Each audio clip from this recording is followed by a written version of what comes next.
Hi, I'm Matt. Hey there, I'm Bianca. And we're from EverybodySwing.com. And it's been quite some time since we've been here. Really long time. I think the last video we did was back in June, something like that. Yeah, it was the interview that we did with the Miss No Swimsuit winner of the Miss No Swimsuit contest. That's right. If you are one of our YouTube watchers, you can see that we're playing with new backgrounds and seeing what we can do and have some fun with it instead of looking back on our old videos that we did years ago where it was just so bad.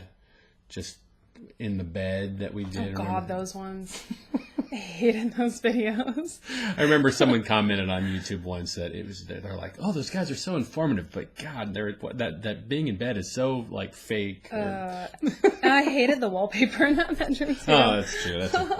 I never got around to taking it down. Mm-hmm. We just moved. Whatever works. Who likes taking wallpaper down? Taking wallpaper down sucks. Yeah, that's true. So what have you been up to lifestyle-wise? The same things you have. Same thing. Yeah, actually, it's been a pretty dry summer, honestly. It has. We've been so busy. Gosh, no, we didn't even have we did go on a cruise. Well, that was back in April. We talked about that already. Yep. We haven't really done a whole lot of anything. I think we played with that one couple just like a week or two ago. That you don't even remember, that's... Sorry. I have to think back. She's actually a very good friend of yours. Oh, yes. Oh, right. Yeah, okay. Yeah. I did. That was fun. Wow. Memorable experience, apparently. Well, I didn't do a lot of playing. You did a lot of playing. I did. I did a lot of watching and helping. Which is an important job. Great. No, I loved it. It was great. So what do you mean by helping? Well, like, I gave out blowjobs. Mm-hmm. I'm pretty sure I went down on her and just played with her, like touched her and stuff while you fucked her. Right. See, because I like that. But I wasn't fucked at all during that. Well, you didn't. So that's why it wasn't memorable. That's true. I don't think anybody went down on me either. Did you do any scissoring? No. No scissoring. No. Well, I guess I was busy. I hadn't played with her in a really long time, and I was really excied to. It was really fun. I mean, I still enjoyed it, even though there wasn't any sex for me or anything. I still had a really good time. I didn't leave feeling like gypped or upset or anything. It was still fun. So okay, yeah. There's I didn't even notice that I wasn't didn't get fucked until like we were rehashing afterwards, and I was like, oh. Like my vagina's so closed up. Nothing happened to me. It was fine. Yeah, well, there's been a few times that we were playing over the years where you were either the guy was finished or it was a threesome or something like that, and I was just going to town on the girl, and you were just kind of like helping out with like having your hands in her hair, just slowly petting the body or whatever it might be. Well, and there's always the you can leave. Helping with what you guys are doing to make it a better experience for you two, or helping out your partner, because there's a lot of times issues with your partner and condom and that kind of stuff. So the more I feel like the more I can do to help you become a successful lover for them, the more successful we'll be as a couple as well. Mm-hmm. Not that you were having problems at all, but stuff happens when you wear a condom, and it's difficult sometimes, from what I hear, to keep an erection. And so if I can do things to help you have a successful time, if I'm done or whatever, then I'm going to do that. Mm-hmm. Like, why wouldn't I?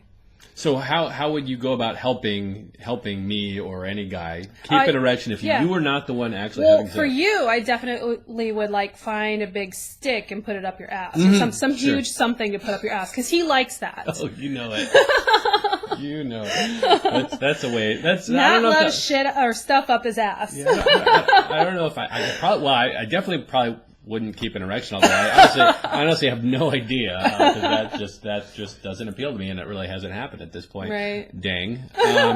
No, for you specifically, I maybe would massage your body or balls, or you're a very visual person, so for you, it's less about me. If you've got an erection already, it's less about me touching you and more me touching the other woman, because that's like your fantasy thing. That's what you like to watch, is women. So if I'm kissing her or touching her, or we had another experience at our club with a friend, Unicorn of ours, and that was like the hottest threesome we've ever had. It's pretty hot threesome. And again, again, I didn't get fucked until the whole thing was over and she left, and then you fucked me. Right.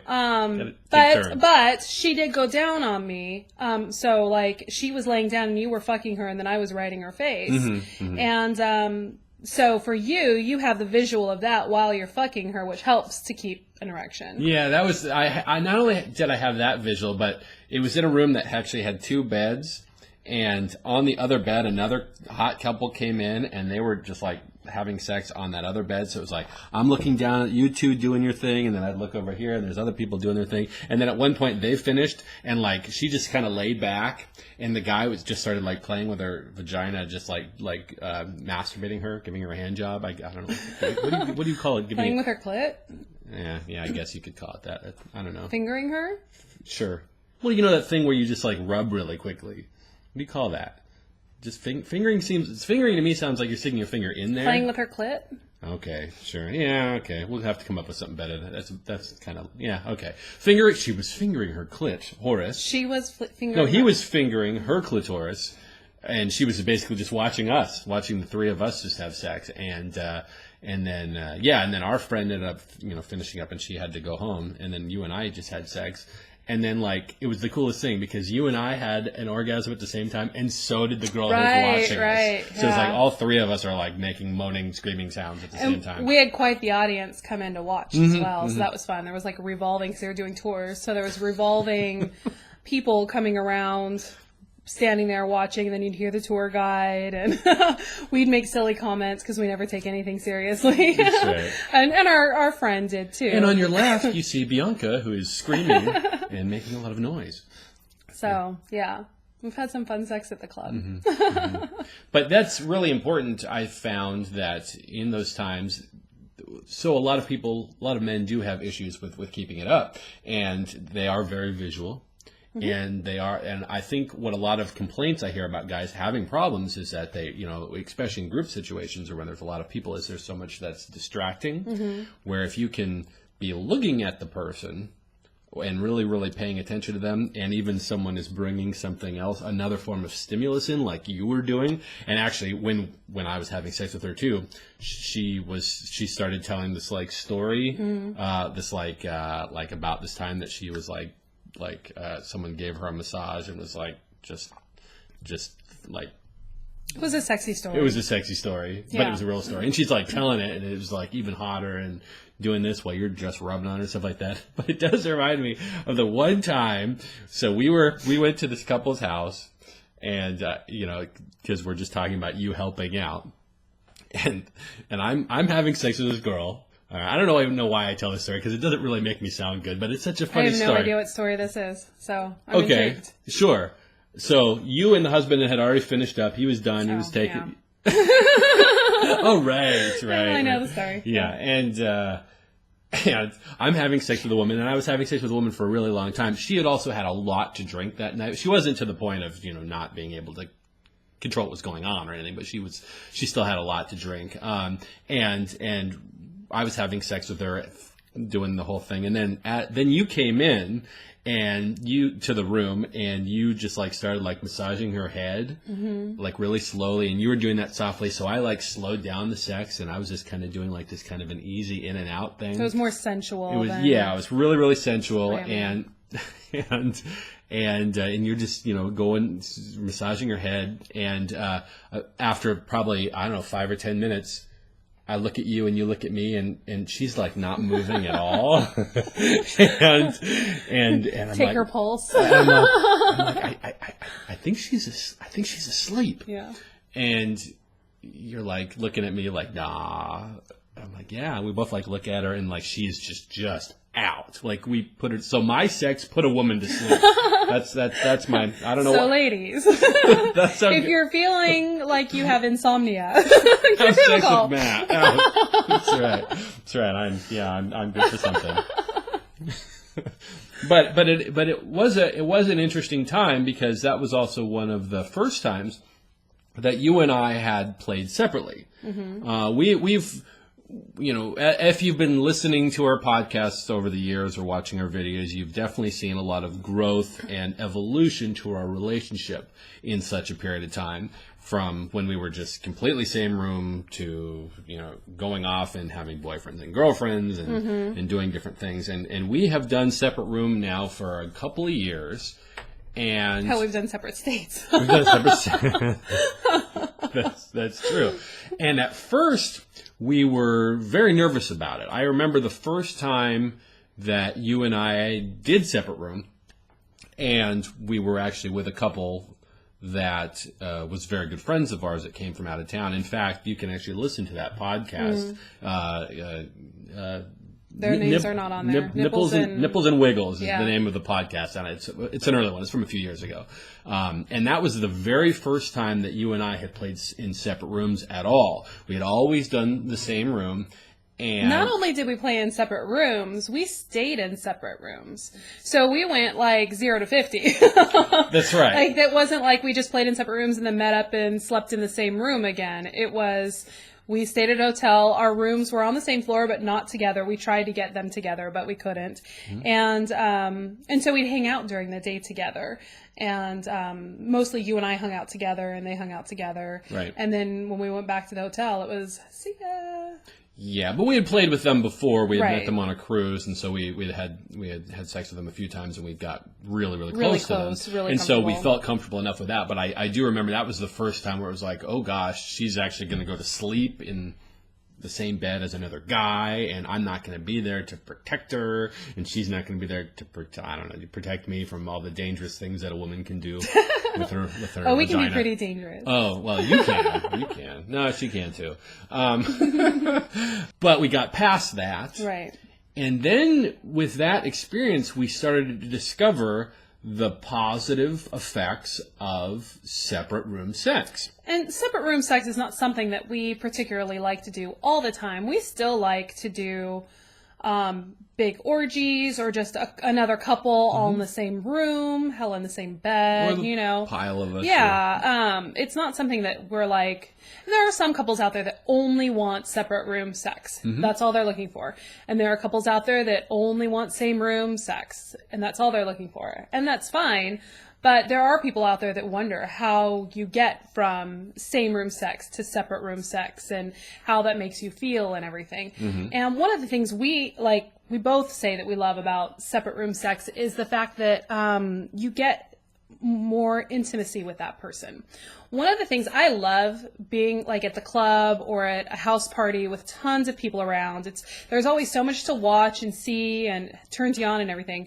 One of the things I don't love is when I'm with someone and they get distracted by what's going on around them, because I'm giving you my best right here. Mm-hmm. And it's fine to like stop and look for a minute, but when you're so distracted with what's going on around you that either you aren't hard anymore or you're so not paying attention to me. Because I was with someone once years ago, and there were, I think, 8 of us in a hotel room. Mm-hmm. And not kidding, 45 minutes of my best work. 45 fucking minutes. I'm not even joking. This is totally, I'm serious. And the whole time, I could have been just, standing on the side making a salad. He was just not maybe I sucked. I don't know. But I really feel like there were so many distractions that he never really looked at me and never paid attention. Finally, I just hopped off and was like, all right, next. I'm sorry, I'm not going to continue this, because for me, I need to feel like there's something going on there, that you're enjoying what I'm doing. Mm-hmm. And so I think in some cases, and it doesn't happen all the time, and like I said, I don't mind. Of course you want to enjoy what's going on around you, but just as long as you're paying attention to your partner at some point, and connecting with them in some way, whether it's, you look around and then you reach up and kiss them or whatever, connect with them. But that's what sometimes makes me not enjoy the group situations, to where I do like having the variety of being able to do groups sometimes, and then something with someone I feel very comfortable with, a little bit more intimate, where I'm alone with them. Because it's just different. Mm-hmm. Mm-hmm. I wouldn't say that it's necessarily better. I mean, it can be better, but it's better in a different way. It's better apples in and a different oranges. way. It is. Because I definitely have noticed that from a performance standpoint, I haven't really had performance issues ever since being in lifestyle, and I know a lot of guys do, although there probably were a couple times early on. But I definitely have found that when I can focus on the girl and I can actually pay attention to specifically how her reactions are for every little thing that's happening, then I can just do a considerably better job with sex. And my penis is harder too. I mean, it's hard, but it's like just, that other level of it because it's like really good sex. And that includes with a condom. And condoms are like the worst thing in the world as far as feeling is concerned. So anything that we can do to help the feeling for the guy, so the guy feels it more, is great. And so when the guy isn't distracted, and when the girl isn't distracted by other things that are going on with the room, the sex is so much better. And I can say that, if not every single time that I've been in a just one-on-one situation, or probably almost every time, that has definitely been the case, that the sex has just been so much better. I've had phenomenal sex with groups of people, and early on, when we had 4 or 5 couples all getting a hotel room at the same time, and I would just kind of go, I'll do this girl, and then this girl, and then this girl, and because that's what you do when you first get in the lifestyle. You're like, I'm going to have sex with 5 women tonight. Yeah, that's right. I'm going to do this, and then actually we just had a friend recently that was like, I like Matt better when he's not that person who's just going around the room just when he actually pays attention to me and spends a long time with me and is much more sensual as far as that's concerned, which is actually what I like anyway. So now after I got past my early on years of just notches, exactly, just like, let's see how many people I can have sex with. Well, and it's kind of like ticking a fantasy off the list too. You go to an orgy, or you're in that sort of a situation, and it's like, I guess for a guy, you just want to be like, how many can I get tonight? Because you've never, in your past, you haven't had an opportunity like that unless you go on like 6 dates. And fuck each one of them or whatever. Nice. So it's, I guess it is kind of ticking a fantasy, if that is a fantasy of yours, off your list. But typically, I mean, not every woman, but a lot of women want to feel the sensual side of it. They want the teasing and major pleasure. They don't want to feel like they've got, once his 6 minutes is up, because he's got to get on to the next person. Oh shit, I haven't orgasmed yet, but maybe soon, because he's moving on soon. So it's kind of nice to have that little bit more connection. Right. So we've done both, and we like both, and they each have their place. Do you think there's any? You had mentioned that there are some people that prefer only separate room. Why do you suppose that is? Well, I think again, it's the intimacy. It's being able to, one of the things that we do typically when we're with a couple that we really enjoy, and if we have the time, is, we'll have sex for a while, and then you'll stop and take a break and joke and laugh and goof off.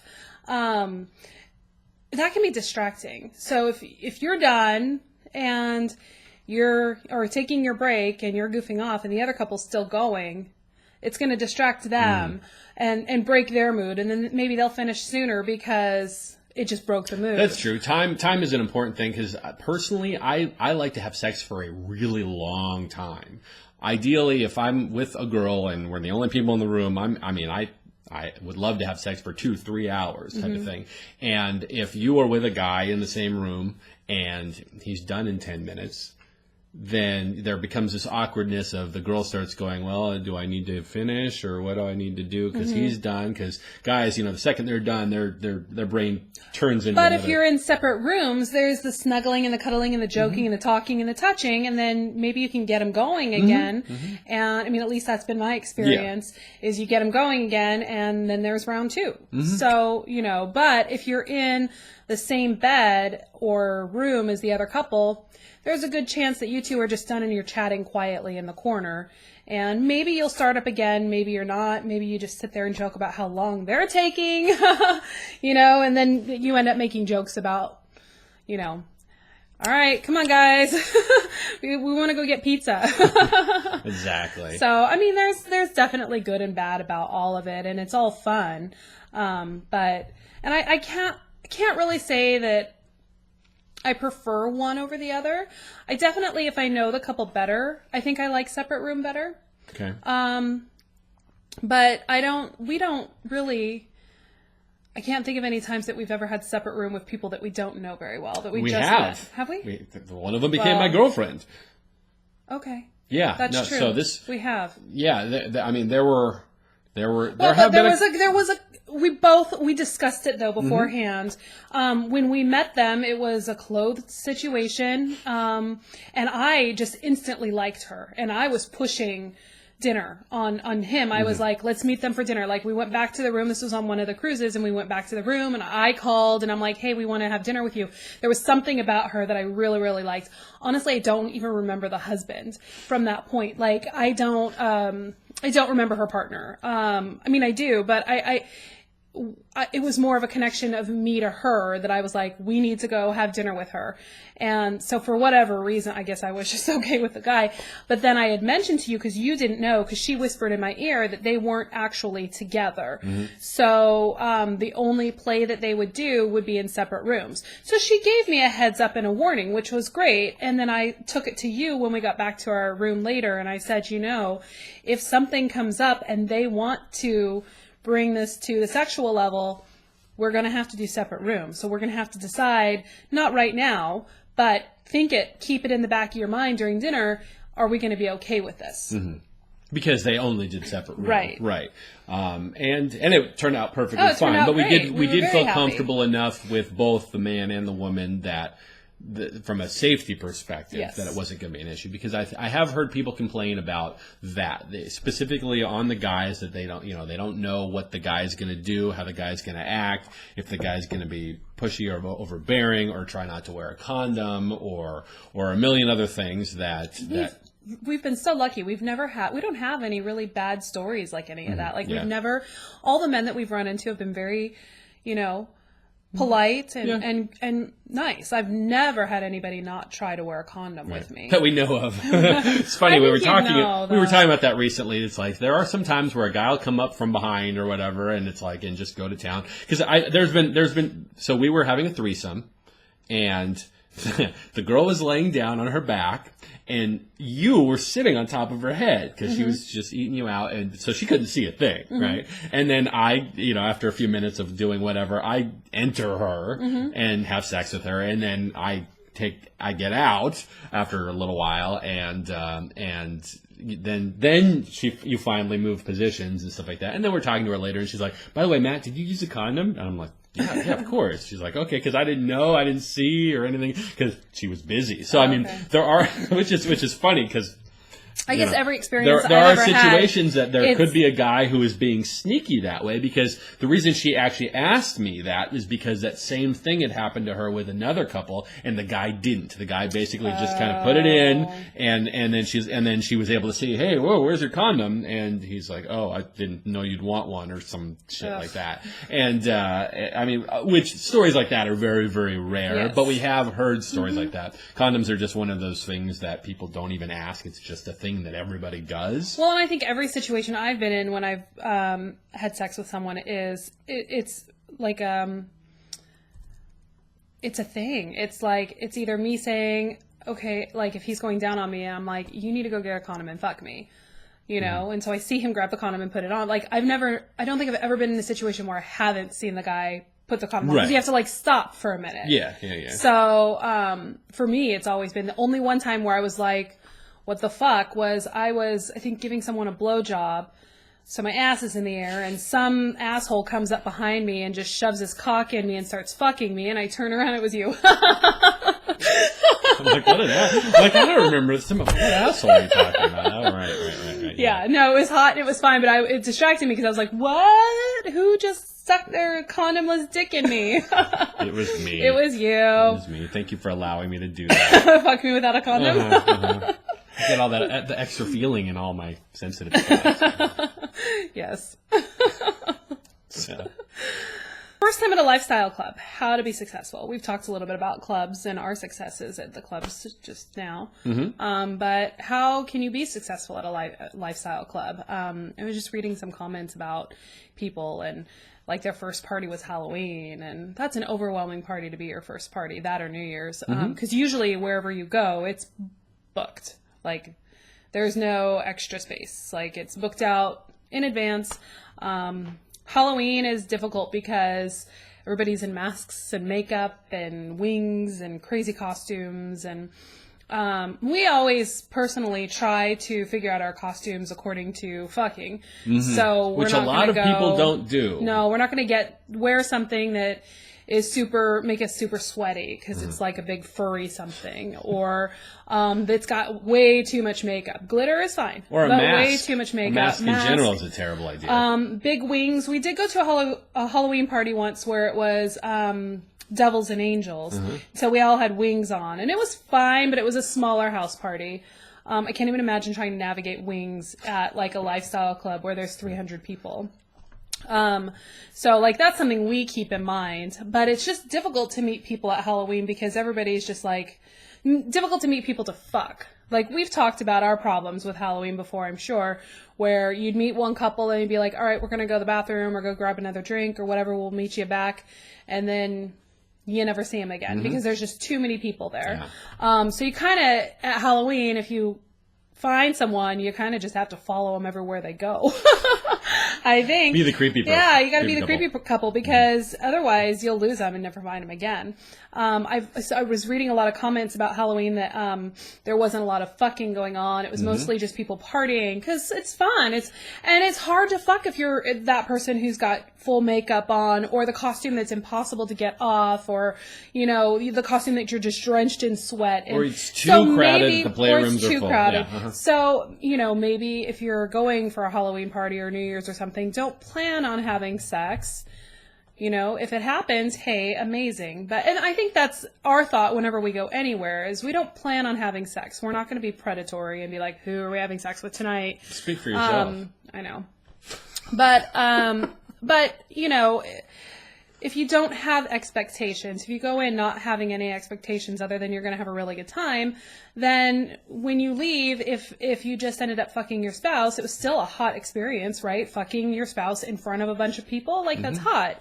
Or not in front of people. We've had sex at our club up in the loft area where people can't really see what's going on necessarily unless I'm on top of him. They can see me. Right. But they'll still come in and listen and watch and, and that kind of stuff. Or there's someone on the bed below or whatever. So it's still hot and we're still goofballs. Like we still make jokes and everything, but we have a good time. But if you don't have these expectations of I'm going to fuck, whoever, then it leads for a better time, I think. Also, if you meet another couple there, so if you've been chatting with a couple online, a club is a great place to meet that couple if you've never met before because you've got, the booze usually, so it kind of loosens you up. You've got dancing, which is a great flirtation tool where you guys can start off as couples and then separate into, switch partners or whatever. The girls can dance while the guys just kind of stand back and do that bobbing thing that they do and chit chat about how sexy they are. Maybe at that point they'll figure out each other's rules and you guys will go along into the playroom.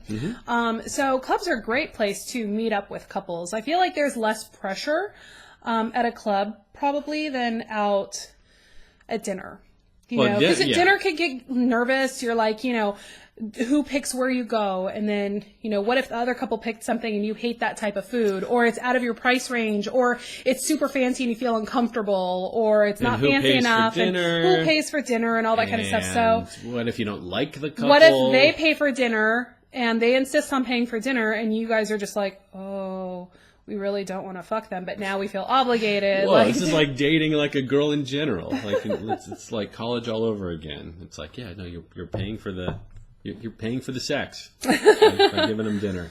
But I guess if you had your rules beforehand, separate checks. Maybe you can even tell the server that as soon as they get there, as soon as you get there, Get there early, stake out the best table that's private so you can have conversation. And Oh, no, the public ones are so much better. Oh, it's so hilarious when you're in a public place and you're talking about, so I was having sex with these 3 women. yeah, with the kid at the table next to you. Okay, all right. Don't do that. No. Don't do that. Well, that sounds like a fancy restaurant, too. There's kids right there. Oh, we've been to restaurants where there were kids around All right. for dinner with couples. Yeah, you're probably right. I know. Okay. I'm always right. You are always right. And with that, we'll end this show. But make sure you follow us on Twitter. It's do you remember? It's been so long. Do you remember our Twitter handle? Everybody swing 1. That's Everybody Swing and then the number 1. Very good. If you have any questions for us, anything you'd like us to talk about, just go and email us at info@everybodyswing.com. And we're also on Pinterest and Instagram and Facebook and all of those things. So definitely follow us. And you can if you're on Facebook, you can friend request us too, because we like thousands and thousands of friends that we've never met before. Even real couples too. A lot of single guys that think they're sneaky. Yeah. But yeah. So make sure you do that. And is there anything else you want to say? Nope. Okay. And make sure you pay attention to us, because we're about to announce something really, really awesome in just a few days too. This is going to be a new first thing that we've never done before. Very exciting. We're pretty excited. So stay tuned. And thanks for listening. See you next time. Not everybody's into orgies. Not everybody's brave enough or into it or whatever. Who's not into orgies? I don't know. There's got to be someone out there. That one person. Well, I'm sure there's people that haven't had orgies yet. But well, and if you don't know, if you've never had an orgy, you don't know what to expect. So much closer than we've ever been, and we were always really close anyways. So it's just crazy how much closer it's brought us together. And I think it's partially because we share this incredibly sexy,